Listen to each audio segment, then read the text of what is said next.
আসসালামু আলাইকুম ওয়া রাহমাতুল্লাহ। আসরের নামাজের পর ফজরের নামাজের পর এই সময়টা আল্লাহ তাআলার কাছে অনেক দামি সময়। যদি এই সময় ছোট ছোট কয়েকটি আমল করতে পারেন তাহলে আপনার জন্য কতগুলো পুরস্কার আপনি জানলে অবাক হয়ে যাবেন। আল্লাহ তাআলা নিজেই বলেছেন, আপনার উপর আল্লাহর রহমত নাজিল হবে, ফেরেশতারা আপনার জন্য রহমতের দোয়া করবেন, সব ধরনের অন্ধকার থেকে, দুঃখ থেকে, বিপদ থেকে, অভাব দরিদ্রতা থেকে, শত্রুর অনিষ্ট থেকে, দুনিয়ার যত ধরনের ক্ষতি আছে সব ধরনের ক্ষতি থেকে আল্লাহ আলোর পথ দেখাবেন। সুবহানাল্লাহ। সবশেষে জান্নাতে আল্লাহর দিদার নসিব হবে, সেখানে সালাম আদান প্রদান হবে এবং আরও রয়েছে সম্মানজনক পুরস্কার। দর্শক, আজকের ভিডিওতে বলা মাত্র কয়েক মিনিটের এই আমলগুলো কোটি কোটি গুণ দামি। আশা করি শেষ পর্যন্ত মনোযোগ দিয়ে আমলটি বুঝে নিবেন। তাহলে চলুন শুরু করা যাক। দুনিয়া থেকে দিনের ফেরেশতারা আসরের পরে চলে যায়, রাতের ফেরেশতারা আসরের পরে আসে। রাতের ফেরেশতারা ফজরের পরে চলে যায়, দিনের ফেরেশতারা ফজরের পরে আসে।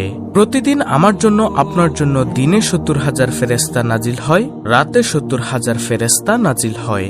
যে ফেরেশতা আজকে আপনার জন্য ডিউটি করেছে তারা আগে কখনো ডিউটি করেনি, কিয়ামত পর্যন্ত আর কখনো ডিউটি করবেও না। তাহলে প্রিয় দর্শক, এবার চিন্তা করুন এই ফেরেশতারা কত হাজার বছর ধরে অপেক্ষায় ছিল আজকের ডিউটির জন্য। এদেরকে বানানোর পর আল্লাহ তাআলা যেন একটা চিরকুট লিখে দিয়েছেন যে অমুক সালের অমুক তারিখে অমুক দিনে তোমার ডিউটি। এই কাগজটা নিয়ে সে অপেক্ষায় ছিল হাজার হাজার বছর ধরে। আজকে যখন তাদের ডিউটির দিন এসেছে তারা কি পরিমাণে খুশি হয়েছে চিন্তা করুন। তারা খুশি এ কারণে যে তাদেরকে এই দিনের জন্যই বানানো হয়েছিল।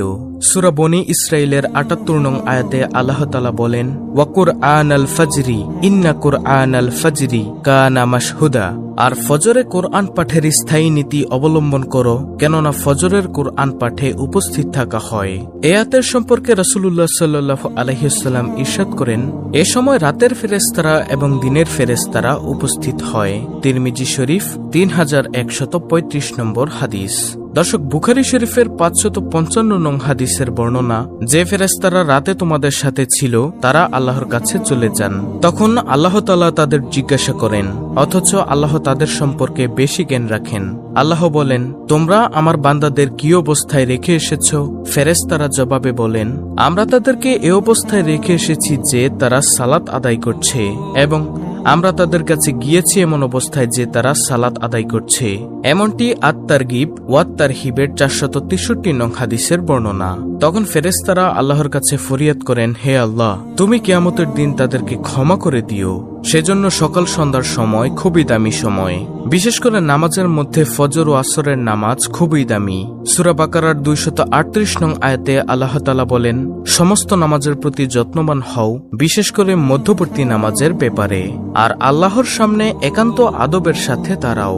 অতএব ফজরের নামাজ ও আসরের নামাজ জামায়াতের সাথে অবশ্যই পড়বেন। তারপর ফজরের পর বসে বসে কোরআন তেলাওয়াত করবেন, জিকির আজকার করবেন।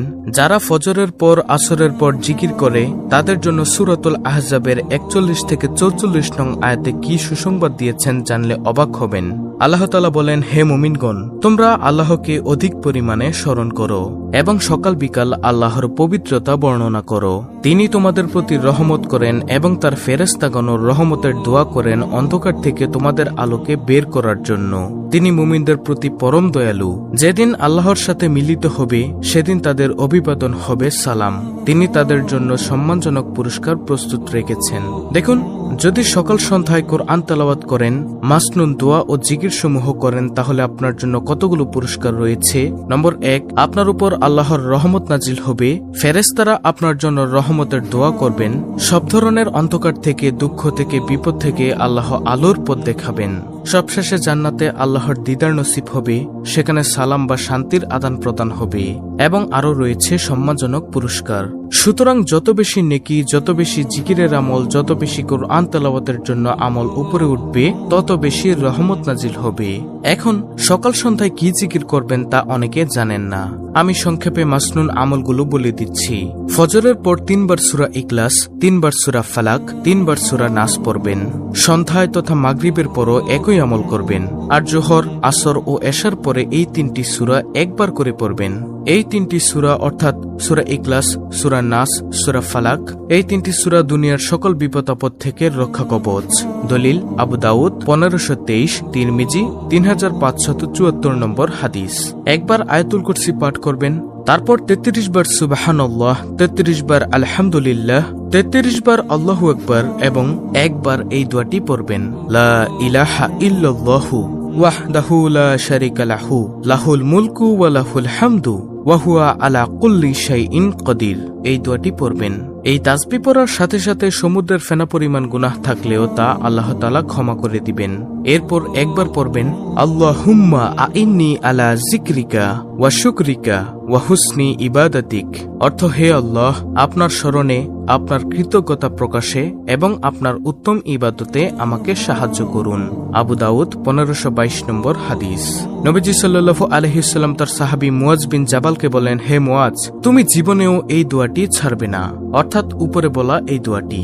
সুতরাং যারাই এই হাদিস শুনছেন তাদের কাছে অনুরোধ, আপনারও জীবনে এই দোয়াটি ছাড়বেন না। এরপর ফজরের নামাজের পর 3 বার পড়বেন, সুবহানাল্লাহি ওয়া বিহামদিহি আদাদা খালকিহি ওয়া রিদা নাফসিহি ওয়া জিনাতা আরশিহি ওয়া মিদাদা কালিমাতিহি। অর্থাৎ আল্লাহর প্রশংসা সহ তার পবিত্রতা ঘোষণা করি, সৃষ্টির সংখ্যা পরিমাণ, তার নিজ মর্জি অনুযায়ী তার আরশের ওজন বরাবর ও তার বাণীসমূহের সমান সংখ্যক প্রশংসা। মুসলিম 2726 নম্বর হাদিস, তিরমিজি 3555 নম্বর হাদিস। তারপর সকাল সন্ধ্যা 3 বার করে পড়বেন, আউযু বিকালিমাতিল্লাহিত তাম্মাতি মিন শাররি মা খালাক। অর্থ, আমি আল্লাহর পরিপূর্ণ কালেমার দ্বারা প্রত্যেক শয়তান, বিষাক্ত প্রাণী এবং প্রত্যেক কুদৃষ্টির অনিষ্ট থেকে আশ্রয় চাইছি।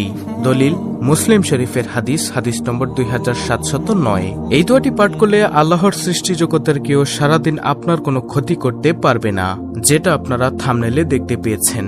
তারপর একবার সৈয়দুল ইস্তেগফার পড়বেন। ক্ষমা প্রার্থনার এই শ্রেষ্ঠ দোয়াটি যদি কেউ সন্ধ্যাবেলায় পড়ে ওই রাতে মারা যায় অথবা সকালবেলায় পড়ে ওই দিনে মারা যায়, তাহলে সে জান্নাতি হবে। দলিল বুখারী শরীফের হাদিস, হাদিস নম্বর 6323। আর সৈয়দুল ইস্তেগফারটি হল, আল্লাহুম্মা আনতা রাব্বি লা ইলাহা ইল্লা আনতা খালাকতানি ওয়া আনা আবদুকা ওয়া আনা আলা আহদিকা ওয়া ওয়াদিকা মাস্তাতাতু আউযু বিকা মিন শাররি মা সানাতু আবুউ লাকা বিনিআমাতিকা আলাইয়া ওয়া আবুউ লাকা বিযাম্মি ফাগফিরলি ফাইন্নাহু লা ইয়াগফিরুয যুনুবা ইল্লা আনতা। এটি হলো সৈয়দুল ইস্তেগফার। স্ক্রিনশট নিয়ে মুখস্থ করে নেবেন। দর্শক, ভিডিওতে বলা আমলগুলো আপনারা দরকার পড়লে ভিডিওটি পুনরায় আবার দেখে মুখস্থ করে নেবেন। নিয়ম মাফিক আমল করলে ইনশাআল্লাহ অনেক সওয়াবের ভাগীদার হতে পারবেন। অত্যন্ত গুরুত্বপূর্ণ একটি ভিডিওটি ভালো লাগলে অবশ্যই চ্যানেলটিকে সাবস্ক্রাইব করে বেল বাটন অল বাজিয়ে দিবেন। ভিডিওটিতে একটি লাইক দিবেন এবং কমেন্টে আমিন লিখবেন এবং অন্য মুসলিম ভাই বোনদের কাছে ভিডিওটি শেয়ার করে দিবেন, যেন তারাও দেখে শিখে এই সহজ ছোট্ট আমলগুলো করতে পারে। আল্লাহ রাব্বুল আলামিন আমাদের সকলকে সকাল সন্ধ্যায় বেশি বেশি জিকির আজকার ও দোয়া দুরূদ পাঠ করার তৌফিক দান করুন। আমিন।